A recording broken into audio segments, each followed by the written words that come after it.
السلام علیکم ناظرین کرام، شروع کرتی ہوں اللہ تعالیٰ کے بابرکت نام سے جو بڑا مہربان اور نہایت رحم والا ہے۔ بڑے بھائی یہودا نے سنا کہ والد نے نام کہا ہے تو بھائیوں سے کہا کہ تم لوگ والد سے اجازت لو اور مجھ سے وعدہ کرو کہ بھائی کو کوئی غضب نہ پہنچاؤ گے۔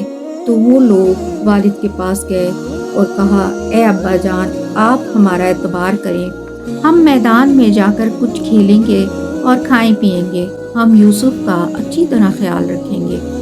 مگر حضرت یعقوب کہنے لگے، جیسا کہ اللہ تعالیٰ قرآن پاک میں فرماتے ہیں، کہا یعقوب علیہ السلام نے کہ مجھ کو غم ہوتا ہے اس سے کہ تم لے جاؤ گے اسے، اور ڈرتا ہوں کہیں ایسا نہ ہو کہ اس کو بھیڑیا کھا جائے اور تم اس سے بے خبر رہو۔ انہوں نے بھیڑیے کا ذکر یوں کیا کہ انہوں نے خواب دیکھا تھا کہ بھیڑیے نے حضرت یوسف علیہ السلام پر حملہ کیا۔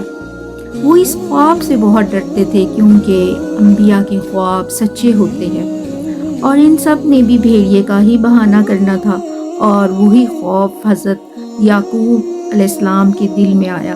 تو ان سب نے کہا کہ ہم سب ہیں اور طاقت والے بھی، ایسا کیسے ممکن ہے کہ بھیڑیا ہم سے بچ سکے؟ تو حضرت یعقوب علیہ السلام نے اجازت دے دی۔ جاتے ہوئے حضرت یوسف علیہ السلام کو گود میں لیا، بہت پیار کیا اور کہا، تمہیں اچھی طرح دیکھ لوں، کیا خبر پھر تمہیں دیکھوں نہ دیکھوں؟ اور بھائیوں سے کہا کہ میں نے یوسف علیہ السلام کو تمہیں سونپا، اب خیریت سے واپس آنا، اور یوں وہ یوسف کو لے کر چل دیے۔